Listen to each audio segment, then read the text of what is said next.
Welcome to Vento classes. और आज की क्लास में स्टार्ट करने वाली कक्षा 10वीं का विषय विज्ञान और प्रौद्योगिकी भाग 2 पाठ 10वां।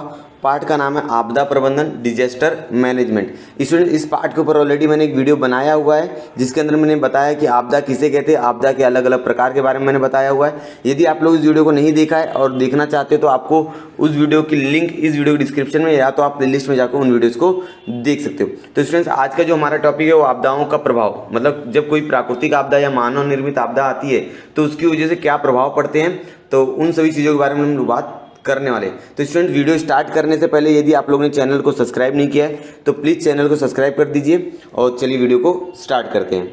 आपदाओं का प्रभाव, इस टॉपिक को स्टार्ट करने से पहले यहाँ पर 3 से 4 प्रश्न मैंने लिख के रखा हुआ है। इन 3 से 4 प्रश्नों को समझते हैं, उसके बाद हम लोग आगे का टॉपिक स्टार्ट करेंगे। तो यहाँ पर पहला क्वेश्चन है, बाढ़ के विध्वंसक परिणाम कौन से होते हैं। मतलब बाढ़ जब आती है तो उसकी वजह से कौन कौन से परिणाम हो सकते हैं, खतरनाक बीमारियां, विध्वंसक परिणाम कौन कौन से होते हैं। बाढ़ के पानी के कारण वृक्ष क्या होकर उखड़ जाते हैं। बाढ़ जब आती है तो बड़े बड़े जो वृक्ष होते हैं वो सड़कों पर क्या होते हैं, गिर जाते हैं। और जब घर मकान गिर जाते हैं, सारे वृक्ष गिर जाएंगे, घर और मकान गिर जाएंगे। खेतों में पानी भर जाएगा, पानी की जगह जगह भरा रहता है, खेतों में पानी भर जाएगा और पानी हर जगह भरा रहेगा, चाहे वो खेत रहे चाहे घर रहे, हर जगह पानी पानी से भरा रहेगा। पालतू जानवर बछड़े मर जाते हैं, जो पालतू जानवर रहेंगे और छोटे छोटे जो बछड़े रहेंगे उस बाढ़ की वजह से क्या हो जाएंगे, मर जाएंगे। सब कुछ पानी में डूब जाने से सड़ने की प्रक्रिया शुरू हो जाती है। जब सब कुछ पानी में डूब जाएगा तो क्या हो जाएगा, धीरे धीरे सड़ने लग जाएगा और सड़ने लग जाएगा तो उससे क्या होगी, दुर्गंध आएगी और बाद में इसी दुर्गंध की वजह से महामारी फैलने की संभावना ज़्यादा रहती है। तो आपने समझा कि बाढ़ की वजह से कौन कौन से परिणाम होते हैं। अगला क्वेश्चन है कि अकाल आने से कौन से परिणाम होते हैं। अकाल आना मतलब जिस स्थान पर बहुत दिनों से, बहुत सालों से बारिश नहीं आती है, ठीक है, वहाँ पर सूखा पड़ जाता है, अकाल कहा जाता है उसको, ठीक है। तो शुष्क सूखा, अकाल पड़ने से पानी की कमी हो जाती है, फसलें सूख जाती हैं। जब अकाल आ जाएगा तो बरसात होगी नहीं, बरसात नहीं होगी तो फसलों को पानी कहाँ से मिलेगा, ठीक है। तो फसलें क्या हो जाएंगी, सूख जाएंगी, अन्न की कमी हो जाएगी और पालतू पशु पक्षी पानी के अभाव से दम तोड़ देंगे। जो पालतू पशु पक्षी रहेंगे, पानी की मात्रा कम होने की वजह से वो लोग क्या हो जाएंगे, मर जाएंगे, ठीक है। ये सूखा पड़ने की वजह से, वहाँ पर अन्न की कमी होने जाने की वजह से बेरोजगारी जैसी समस्या निर्माण हो जाएगी और भूखमरी जैसी समस्याओं की वजह से अलग अलग लोगों की, अनेक लोगों की जान जा सकती है। भूकंप के विध्वंसक परिणाम कौन से। अभी पहले हमने देखा बाढ़ की वजह से कौन से परिणाम आते हैं, उसके बाद हमने देखा कि अकाल की वजह से कौन से प्रभाव पड़ते हैं। अब अगला क्वेश्चन मेरा है कि भूकंप के विध्वंसक परिणाम कौन से, मतलब भूकंप जब आता है तो कौन कौन से परिणाम होते हैं। तो चूंकि इसके बारे में आपने कक्षा 9वीं में भी सीखा होगा तो एक बार और रिपीट करें। तो भूकंप के कारण घर गिर जाते हैं क्योंकि उसके अंदर तरंगे निर्माण होती है, प्राथमिक तरंगे, द्वितीय तरंगे, भूपृष्ठ तरंगे, ऐसे 3 प्रकार की तरंगे होती हैं। अलग अलग तरंगों का परिणाम भी क्या होता है, अलग अलग होता है। पुल जमीन दोस्त हो जाते हैं, जो पुल और जमीन रहेगा वो पुल पूरा गिर जाएगा और जमीन से मिल जाएगा, तो इसको कहा जाएगा पुल और जमीन क्या हो जाएंगे, दोस्त हो जाते हैं। रास्ते पूरे खराब हो जाएंगे, रास्ते टूट जाएंगे जिसकी वजह से वहाँ पर आने जाने का जो मार्ग रहेगा वो अवरुद्ध हो जाएगा, मतलब परिवहन व्यवस्था क्या हो जाएगी, बंद कर दी जाएगी, जिसके लिए आवागमन मार्ग अवरुद्ध हो जाएगा। बिजली की आपूर्ति खंडित हो जाती है, ठीक है ना, वहाँ पर बहुत सारे खंभे गिरने की वजह से वहाँ पर बिजली की आपूर्ति खंडित हो जाएगी। बड़े पैमाने पर जनधन की हानि होगी, साथ ही साथ आर्थिक नुकसान भी सबका होगा, ठीक है। ये हमने समझा कि भूकंप आने की वजह से कौन कौन से परिणाम होते हैं। अब अगला क्वेश्चन है, दावानल क्या है, इसका पर्यावरण पर क्या परिणाम होता है। सबसे पहले बताना है कि दावानल किसे कहते हैं और इस दावानल की वजह से पर्यावरण पर क्या क्या प्रभाव पड़ते हैं। दावानल का अर्थ है वन के सूखे हुए पेड़ पौधों तथा सूखी हुई घास में आग लगने वाली आग। दावानल का अर्थ क्या होता है कि जो वन है या सूखे हुए जो पेड़ है या घास है उनमें अचानक क्या लग जाती है, आग लग जाती है, तो उसे हम लोग क्या बोलेंगे, दावानल कहेंगे। दावानल मतलब जो जंगल होते हैं, जंगल में जो पेड़ पौधे रहते हैं सूखे हुए, उनमें आग लग जाना, इस प्रक्रिया को कहा जाएगा दावानल। दावानल के कारण वन के सूखे हुए पौधे, वृक्ष इत्यादि जलकर राख हो जाते हैं। दावानल की वजह से क्या होता है, जो सूखे हुए वन रहेंगे या वृक्ष रहेंगे, जो पौधे रहेंगे वो जलकर क्या हो जाते हैं, राख हो जाते हैं। अधिकांश प्राणी जो जंगल में रहते हैं उनकी मृत्यु हो जाती है जलकर। बड़े पैमाने पर जैव विविधता की हानि होती है, जो जंगल परिसंस्था रहेगी उसकी क्या होगी, हानि हो जाएगी, क्योंकि बहुत सारी वनस्पतियां, बहुत सारे प्राणी क्या हो जाएंगे, नष्ट हो जाएंगे, मर जाएंगे। वन में आग लगने से हवा प्रदूषित होता है। जब वन में आग लगी तो हवा क्या हो जाएगी, प्रदूषित हो जाएगी, अर्थात हवा में क्या निकलेगा, carbon dioxide, carbon monoxide, nitrogen जैसी विषैली गैसें निकलेंगी और वो हवा में, वातावरण में जाके रहेंगी, बाद में उससे अम्लीय वर्षा हो सकती है, ठीक है स्टूडेंट्स। तो इस प्रकार आपने समझा कि बाढ़ की वजह से क्या परिणाम हो सकता है, अकाल की वजह से, भूकंप की वजह से और दावानल, ये कुछ क्या है, प्राकृतिक आपदाएं थी जिसकी वजह से अलग अलग परिणाम हो सकते हैं, ठीक है। अगला टॉपिक है आपदाओं के परिणाम। अब आपदाएं जब आती है तो उसे परिणाम क्या होता है, क्या इफेक्ट होता है, क्या असर होता है। तो जाहिर सी बात है, बाढ़ में यातायात, पुल का बह जाना। जब बाढ़ आती है तो जो बड़े बड़े पुल रहते हैं वो बह जाते हैं, नदियों के तट पर स्थित गांव पानी घुसना। जो नदियों के तट पर जो छोटे छोटे गांव बसे रहते हैं वो पूरा का पूरा गांव क्या होता है, बाढ़ के अंदर समा जाता है, जिसकी वजह से लोगों की जनधन की हानि होती है और जनमाल की भी हानि होती है। भोजन की कमी का निर्माण होना, जैसे अगर बाढ़ आ गई तो खेतों में पूरा क्या होता है, पानी आ जाता है, जिसकी वजह से पूरी फसलें नष्ट हो जाती है और फिर उस गाँव में वहाँ के लोगों को भोजन की कमी का एहसास होता है। ऐसी समस्या का निर्माण होना। भूकंप में घरों का तहस नहस होना। भूकंप की वजह से क्या होता है, घरें जो होती हैं वो तहस नहस हो जाती है, पूरी घर टूट जाता है, जिसकी वजह से वापस पुनः बांधकाम करवाना पड़ता है और उस भूकंप की वजह से बहुत सारे लोगों की मौत भी हो जाती है और जो लोगों का जमीन होता है वो पूरी तरह से ध्वस्त हो चुका होता है। जमीन में दरारें पड़ना, ऐसे परिणाम होते हैं। तो बाढ़ के कारण आपने देखा और भूकंप की वजह से क्या क्या होता है ये भी आपने देखा। दावानल, अकाल, इन आपदाओं का भी पर्यावरण में बहुत गंभीर प्रभाव पड़ता है। मैंने ऊपर बताया कि दावानल और अकाल की वजह से पर्यावरण पर क्या प्रभाव पड़ता है। परंतु ये आपदाएं निश्चित कौन से स्वरूप की है, मतलब ये आपदाएं जो होती हैं वो कौन से स्वरूप की हैं और आपदाएं आने के पहले प्राकृतिक बदलाव किस प्रकार का होता है। ठीक है, आपदाएं आने के बाद परिणाम कितने समय तक रहता है। ठीक है, आपदाओं का स्वरूप कितना है, आपदाएं आने के बाद प्राकृतिक बदलाव कितना होता है और परिणाम कितने समय तक रहता है। इन प्रश्नों पर विचार करना बहुत ज़्यादा जरूरी है। ठीक है, इस कारण हमें आपदाओं का स्वरूप और विस्तार की जानकारी मालूम पड़ती है। यदि हम लोग समझ गए कि आपदाओं का स्वरूप कितना है, आपदाओं की वजह से कौन कौन से बदलाव हो सकते हैं पर्यावरण में, और साथ ही साथ आपदा की वजह से कितने जो आपदा है वो कितने समय तक रहने वाली है, इसके बारे में अगर हमें कुछ जानकारी मालूम हो जाए तो हम लोग समझ सकते हैं कि वो आपदा कितनी खतरनाक हो सकती है और कितने समय तक आ सकती है। अगर वो सारी चीज़ें हमको मालूम पड़ जाए तो हम लोग समय रहते क्या कर लेंगे, सारी सुविधा उपलब्ध करवा लेंगे और वहाँ पर जो नुकसान होने वाला रहेगा वो ज़्यादा नहीं होगा। देश की वित्त व्यवस्था पर आपदाओं कारण निश्चित रूप से परिणाम होता है। जो देश की वित्त व्यवस्था, अर्थव्यवस्था है, उस पर भी आपदाओं का क्या होता है, प्रभाव पड़ता है। क्योंकि किसी स्थान पर प्राकृतिक आपदा आना, बाढ़ आना, भूकंप आना, इसकी वजह से जो गवर्नमेंट होती है, सरकार होता है, उसका पूरा पैसा लगता है, जिसकी वजह से गवर्नमेंट का जो बचा हुआ पैसा रहता है, ठीक है, उसका हानि होता है। परंतु आपदा और वित्त व्यवस्था के सापेक्ष होता है, अर्थात बंदरगाह नष्ट हो जाते हैं। ठीक है, जब बाढ़ आती है तो बंदरगाह जो रहते हैं, बंदरगाह किसे कहा जाता है स्टूडेंट, जहाँ पर पानी की जहाज रुकती है उसे क्या कहते हैं, बंदरगाह। तो पूरे पूरे बंदरगाह नष्ट हो जाते हैं और बाद में बंदरगाहों को निर्माण करने का जो खर्च आता है वो बहुत ज़्यादा होता है और इसका खर्च किसको उठाना पड़ता है, सरकार को उठाना पड़ता है। आपदाओं का सामाजिक नेतृत्व पर परिणाम, अर्थात किसी आपदा के स्थानीय नेतृत्व प्रभावी नहीं है तो वहाँ के नागरिक दिशाहीन हो जाएंगे।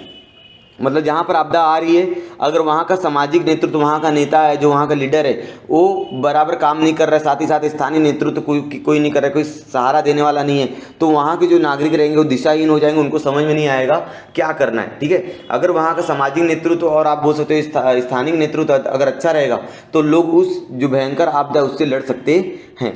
इसका परिणाम उनके कार्यालय के कामकाज पर होता है। आपदा काल में प्रशासकीय कठिनाइयाँ निर्मित होती है। आपदा काल जो होता है, जब भी आपदा आती हैं तो उस समय जो भी प्रशासकीय कठिनाई होती है उन पर विपरीत प्रभाव पड़ता है। स्थानीय स्वराज्य संस्थाओं को आपदाओं के कारण हानि पहुँचे तो उसके अनुसार अंतर्गत विभाग पे भी आपदाओं को सक्षम रूप से सामना नहीं कर सकते। यदि कहीं पर आपदा आती है तो अगर सही तरह से उसका सामना नहीं किया गया तो आपदा का रोक पाना क्या होगा, बहुत मुश्किल हो जाएगा।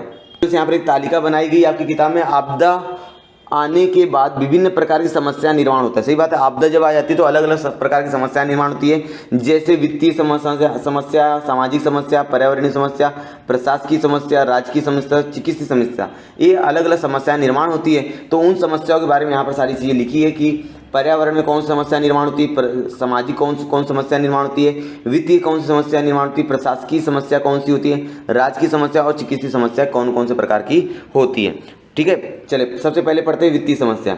ठीक है, बड़े पैमाने पर अचानक निधि खर्च होना। ठीक है, जब आपदा आ जाती है तो जो निधि खर्च रहेगा, जो बचा हुआ खर्च रहेगा, जिसको आगे जाके देश के विकास के लिए उपयोग करना रहेगा, वो अचानक से क्या होगा, उसका उपयोग करना पड़ेगा। विकास के अन्य घटकों पर धन की कमी का निर्माण होना, और जब पैसे कम रहेंगे तो उस देश का जो सरकार रहेगा वह अलग और दूसरा कोई विकास नहीं कर पाएगा, क्योंकि उसका जो पूरा खर्चा है वो आपदा आई उसको संभालने के लिए, उसके खर्च को समझने के लिए उसमें खर्च हो गया। उत्पादन में कमी आ जाएगी, जो खेती है उसके उत्पादन में कमी आ जाएगी। अब समझते हैं कि सामाजिक क्या प्रभाव पड़ेगा आपदा की वजह से। घर गिरने के कारण लोग बेघर हो जाते हैं। सही बात है, जब लोगों के घर गिर जाएंगे तो लोग क्या हो जाएंगे, बेघर हो जाएंगे और उनकी जो संपत्ति रहेगी वो नष्ट हो जाएगी।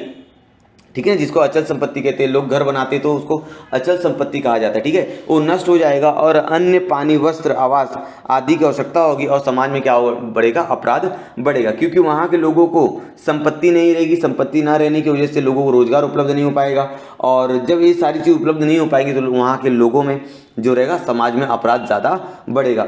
चोरी, डकैती और जो भी हत्या ये सारी चीज़ें ज़्यादा बढ़ेगी यदि वहाँ पर आपदा आती है तो।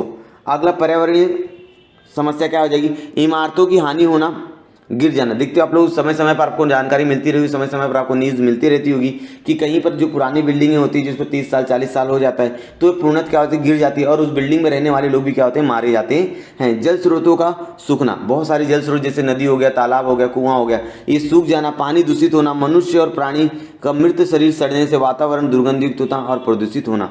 आप लोग देखते हो बहुत सारे प्राणी, बहुत सारे जो लोग रहते हैं वो सड़कों पर मृत पाए जाते हैं, जिसकी वजह से वहाँ पर हवा प्रदूषण होता है और सड़गल के वहाँ के लोगों को अलग अलग बीमारियों का सामना करना पड़ सकता है। साथ ही साथ कब समझते हैं, प्रशासकीय आपदा की वजह से प्रशासकीय दुष्परिणाम क्या होगा, कामकाज का तनाव पड़ना। ठीक है ना, क्योंकि वहाँ के जो नेता लोग रहेंगे या जो ऑफिसेज रहेंगे, सरकारी कार्यालय रहेंगे, उस पर तनाव ज़्यादा बढ़ जाएगा, उनको ज़्यादा काम करना पड़ेगा। यातायात हुआ, संचार व्यवस्था का टूट जाना, जो भी यहाँ की यातायात रहेगी, जो भी संचार व्यवस्था रहेगी पूरी तरह से टूट चुकी होगी उस आपदा की वजह से। सूखा सुविधा की कमी आना, सुख सुविधा की क्या हो जाएगी, कमी आ जाएगी। ठीक है, अब समझते राजकीय प्रभाव क्या हो जाएगा। ठीक है, उचित तथा ताकतवर नेतृत्व आपदाओं पीड़ितों को तो तत्काल सहायता प्रदान करेंगे। अगर आपका जो नेतृत्व कर रहा है, जो लीडर है, आपके यहाँ जो नेता है वो उचित है और ताकतवर है तो वो आपदाओं से जल्दी लड़ पाएगा। लेकिन अगर आपका जो नेता है वो सही तरह से एक्शन नहीं लेता है, सही तरह से मतलब कानून नहीं लगाता है तो वहाँ पर ज़्यादा नुकसान हो सकता है। सरकार की ओर से तुरंत मुआवजा दिया जाता है। सरकार जहाँ भी आपदाएं आती है वहाँ के लोगों को सरकार की तरफ से मुआवजा दिया जाता है, मतलब वहाँ की कुछ धनराशि या तो कुछ भी सहायता उनको दी जाती है। अब चिकित्सकीय, घायल जख्मी होना, भवनीय मानसिक तनाव निर्माण होना, महामारी फैलना, आपदाग्रस्त की मृत्यु हो जाना, ये सारी चिकित्सकीय समस्या निर्माण हो सकती है। तो स्टूडेंट्स आपको समझा होगा कि आपदा की वजह से अलग अलग क्षेत्रों में किस प्रकार की समस्याएं निर्माण हो रही है। आपदाओं का स्वरूप और विस्तार, nature and scope of disaster. आपदाओं का स्वरूप कैसे होता है, इन नीचे दी गई 6 बातों के ऊपर हम लोग समझने वाले हैं कि किस प्रकार से स्वरूप होता है। ठीक है, अलग अलग अवस्थाएं कैसी होती है आपदाओं की वजह से। ठीक है, चलिए पढ़ लेते हैं।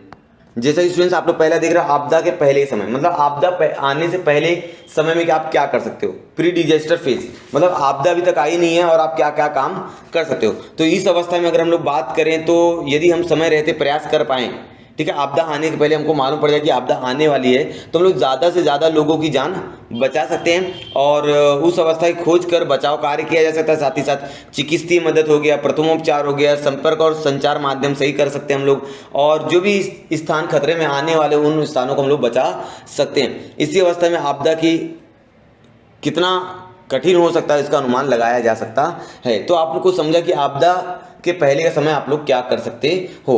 अब अगला है संकेत समय, जिसको वार्निंग फेज कहा जाता है।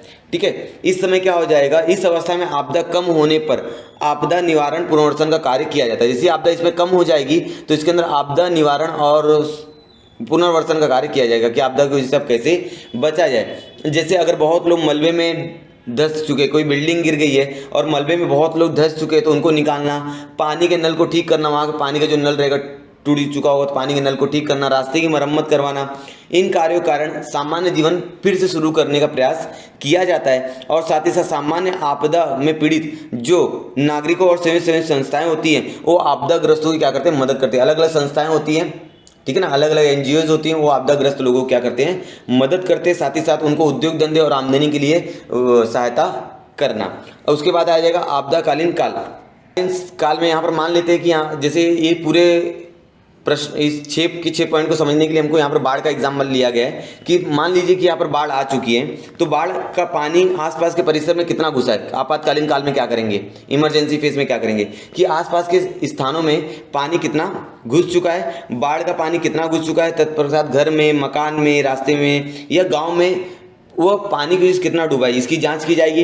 यही समय है कि आपातकाल होता है, इसे क्या कहेंगे हम लोग, आपातकाल कहेंगे, कि उस आपातकाल की वजह से कहाँ पर कितना आघात हुआ, क्या परिणाम हुआ, उसे हम लोग क्या बोलेंगे, आपातकाल कहेंगे। और इस आपातकाल के दौरान सरकार द्वारा सेना, नौसेना, सैनिकी आदि का वितरण किया जाता है, और ये लोग क्या करते हैं, जनमाल की हानि हो जाता है, जनता को और उनके संपत्ति को बचाने का प्रयास करते हैं। और इसके बाद क्या होता है कि पानी का स्तर कम हो जाता है। जैसे पानी का स्तर कम हो जाएगा तो ऊंचाई पर स्थित ठिकानों पर लोगों को रहने के लिए भेजा जाता है। जो स्थान ऊंचाई पर रहेंगे लोगों को वहां पर जाके रहना शुरू कर देंगे। और आपातकाल की खोज, मतलब आपातकाल कब हुआ, बचाव कार्य किया जाएगा, फिर चिकित्सीय सहायता की जाएगी, प्रथमोपचार, जितने लोग को घाव लगा रहे हैं उनको उपचार करवाया जाएगा। ये सारी चीजें कब की जाएंगी, आपातकाल में की जाएंगी। पुनर्वसन का काल, रिहेबिलेशन फेज, इसके अंदर क्या हो जाएगा, जब आपातकाल हो जाएगा, जो पीड़ित लोग हैं उनको पुनर्वसन किया जाए। पुनर्वसन मतलब उनका जो जैसा घर था, जैसा स्कूल था, जैसे भी सुविधाएं उनके गांव में उपलब्ध थी, वो सारी सुविधाएं वापस से लाने की कोशिश की जाएगी। तो महाबाढ़ से पीड़ित लोगों को मानसिक और आर्थिक सहायता देना, मतलब पुनर्वसन में क्या हो जाएगा,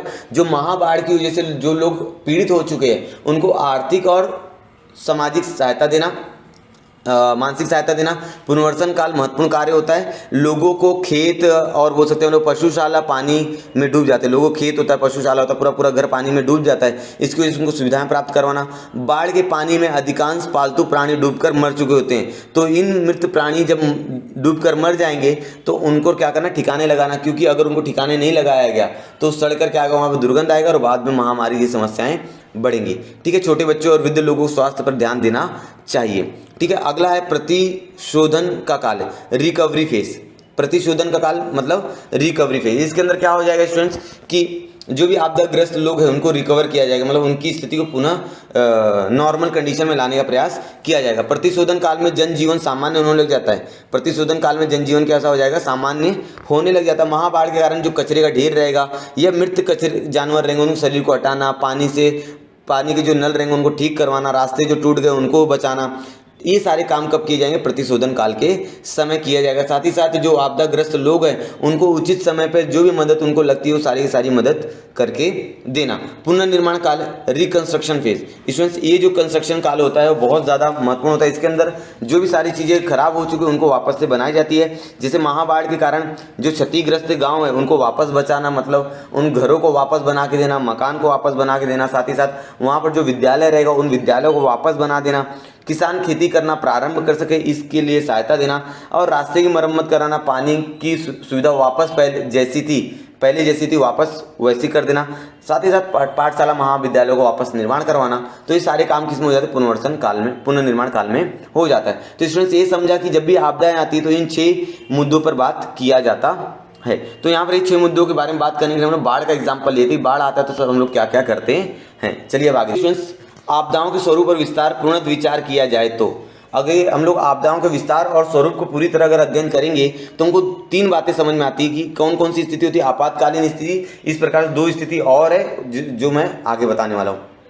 तो पहले समझते हैं कि आपातकालीन स्थिति क्या होती है। आपातकालीन स्थिति के बारे में मैंने ऊपर भी बताया कि इस स्थिति में विशेषतः इसी समय अधिक वेग से प्रयास करके हम अधिक से अधिक लोगों की प्राण बचा सकते हैं।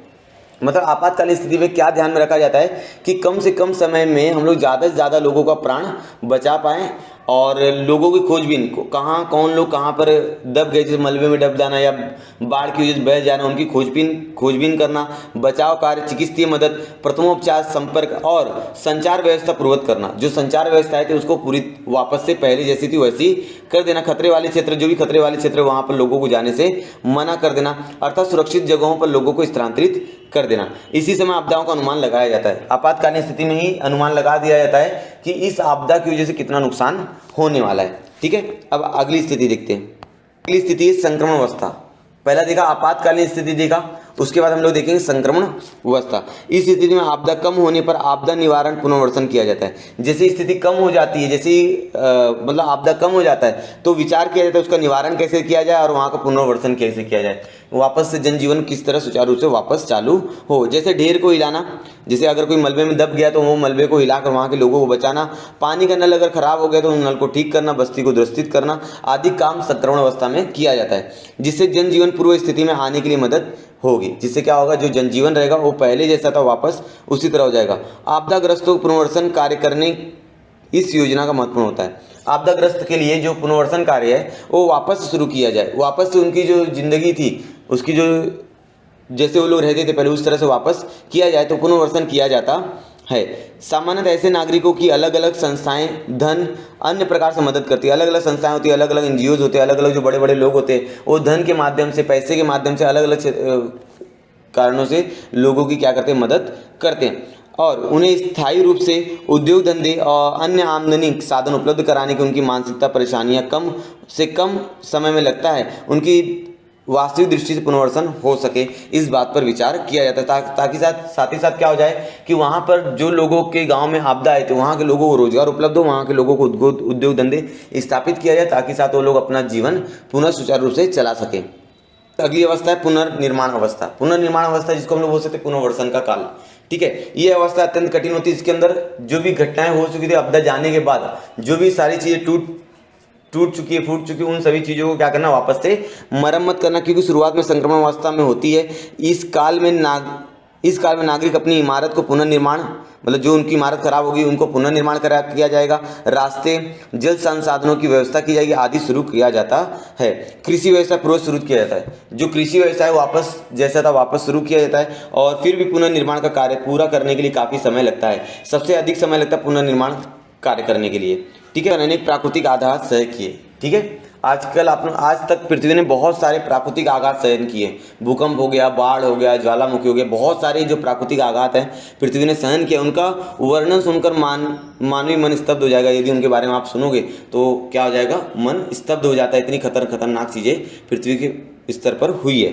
इनमें बहुसंख्य आघात के निर्माण हुई। अभूतपूर्व स्थिति का अधिकतर एशिया महाद्वीप प्रशांत महासागर के पास हुई है। मतलब ज़्यादा से ज़्यादा जो प्राकृतिक आपदाएं आती है वो एशिया महाद्वीप में और जो प्रशांत महासागर है वहाँ पर ज़्यादा आती हैं। ऐसे आघातों के कारण पृथ्वी और सजीवों का अतुलनीय नुकसान होता है। ऐसे जो आघात होते हैं इसकी वजह से पृथ्वी साथ ही साथ उस पर रहने वाले सजीवों को बहुत ज़्यादा नुकसान होता है। वास्तविक रूप से देखा जाए तो अनेक वर्षों पुरानी समस्याएं ने उग्र रूप धारण करने की शुरुआत की है।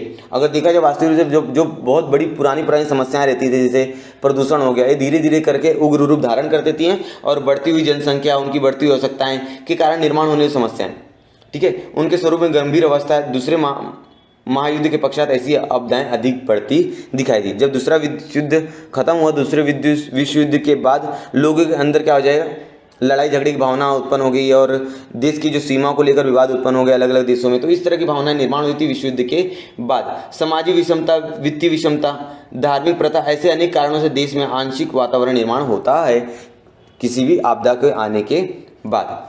अपहरण, जब कभी आपदा आती है तो वहाँ के लोगों को रोजगार छिन जाता है। जब रोजगार वहाँ के लोगों को छिन जाएगा तो लोग क्या करेंगे, उनके लिए व्यवसाय या उद्योग उपलब्ध नहीं रहेंगे तो वो लोग क्या करते हैं, गलत कार्यों का इस्तेमाल करके आपदा या अपहरण या सामाजिक संघर्ष जैसे घटनाएं निरंतर घटती रहती हैं उस इलाके में। तो विकसित देश में अनेक घातक रासायनों का उत्पादन करने और उपयोग करने के लिए मनाही की गई। जो विकसित देश है जैसे अमेरिका हो गया, जापान हो गया, विकसित देश है, तो यहाँ पर जो गलत पदार्थ होते हैं जिनकी वजह से बहुत ज़्यादा नुकसान हो सकता है, रासायन का उत्पादन करने में क्या पाबंदी लगाई गई कि वहाँ पर नहीं किया। लेकिन जो विषैले या मनुष्य विनाश के कारण होने वाले रासायनिक उत्पादन जो विकसित देश है या अविकसित देश वो निरंतर खुलेआम करते रहते हैं। क्योंकि यहाँ पर बताया गया है कि जो रासायन का उत्पादन है जिनकी वजह से पर्यावरण को नुकसान होता है या प्रदूषण फैलता है तो उनका उत्पादन नहीं करना। लेकिन आज तक जो भी विकसित देश और अविकसित देश है इनका अंधाधुंध उपयोग कर रहे हैं, जिसकी वजह से पर्यावरण का प्रदूषण बढ़ रहा है और आने वाले दिनों में बहुत सारी भयंकर आपदाएं आ सकती हैं। भट्टियों से मानव को ऐसा ही दूसरा खतरा। आप लोग देखते हो परमाणु भट्टियों का उपयोग आज विद्युत ऊर्जा के लिए तैयार किया जा रहा है, विद्युत ऊर्जा तैयार करने के लिए, ठीक है। और बहुत सारे ऐसी जगहों पर इसका उपयोग अलग अलग गलत कार्यों के लिए भी उपयोग किया जाता है। साथ ही साथ उसके अंदर जो गैसें होती हैं, ठीक है ना, परमाणु भट्टी के अंदर जो गैस निकलती है वो गैस अगर वहाँ से लीकेज होगी किसी माध्यम से, वहाँ के लोगों को अलग अलग बीमारियों का सामना करना पड़ता है। इसके लिए सबसे बड़ा एग्जाम्पल है चेरनोबिल परमाणु भट्टी। ये सबसे, अगर भारत इतिहास की बात करें, सबसे ज़्यादा अगर किसी प्राकृतिक आपदा में तो चेरनोबिल परमाणु भट्टी का एग्जाम्पल आता है, जिसके अंदर बहुत ज़्यादा चेरनोबिल परमाणु में पूरा परमाणु भट्टी ही क्या हुआ था, फूट गया था, जिसकी वजह से आज भी वहाँ पर इसी समस्याएं से लोग जूझ रहे हैं। और पहले इसका निर्माण जो परमाणु भट्टी का उपयोग सिर्फ बिजली निर्माण के लिए किया जाता था, लेकिन आज के युग में अनेक देश परमाणु संपन्न है, जो परमाणु बम, परमाणु अलग अलग उपयोग करके किरणोत्सर्जन खतरा बढ़ रहा है। इन सभी कारणों की वजह से आपातकालीन व्यवस्थापन का महत्व सभी राष्ट्रों की प्रथम आवश्यकता हो गई है। इसलिए आवश्यकता से ज़्यादा जिस प्रकार सरकार को आवश्यकता है, उसी प्रकार देश के हर नागरिकों को अपनी सुरक्षा की स्थिति महसूस होती है। आपदाएं आने पर नागरिकों को बहुत तकलीफों का सामना करना पड़ता है। जानते हैं 2014 में पुणे जिले में आंबेगांव तहसील में मानिव गांव के भूस्खलन हो गया था। स्टूडेंट्स, ये मालिन गांव था जो पहाड़ों पे स्थित था। 2014 में जुलाई महीने में आया था, मतलब भूस्खलन हुआ था। उस समय पूरा का पूरा गांव जो था वो पूरा जमीन के अंदर क्या हो गया था, धंस चुका था और ढह गई थी। इस आपदा के पश्चात पुनर्निर्माण की विद्यालय और इमारत यहाँ पर दिखाए। पहले जो ध्वस्त हुआ था 2014 में, तो स्थिति देख सकते हो आप लोग यहाँ पर, और अभी वहाँ पर पुनर्निर्माण करके यहाँ पर विद्यालय तैयार किए गए हैं। अब इस घटना के ऊपर एक पिक्चर भी बनी है, एक होता मालिन। इस मूवी को आप लोग देख सकते हो, या तो इंटरनेट के माध्यम से इसके बारे में और जानकारी आप प्राप्त कर सकते हो। स्टूडेंट्स, आज की वीडियो लेक्चर में इतनी। उम्मीद आपको पूरी वीडियो पसंद आई होगी। यदि स्टूडेंट्स आप लोग पूरी वीडियो पसंद आई तो वीडियो को लाइक जरूर कीजिएगा, अपने दोस्तों के साथ शेयर कीजिए। यदि आप लोगों ने चैनल को अभी तक सब्सक्राइब नहीं किया तो प्लीज़ चैनल को सब्सक्राइब कर दीजिए, और उसके बाजू में जो बेल आइकॉन है इसको प्रेस करके ऑल कर दीजिए, ताकि जब भी मैं कोई नई वीडियो अपलोड करूँ सबसे पहले नोटिफिकेशन आपको मिले और मेरी सारी वीडियोज़ आप लोग देख सको। कमेंट करके मुझे बताइए आपको वीडियो कैसी लग रही है। तो मिलते हैं नेक्स्ट वीडियो में, तब तक के लिए धन्यवाद।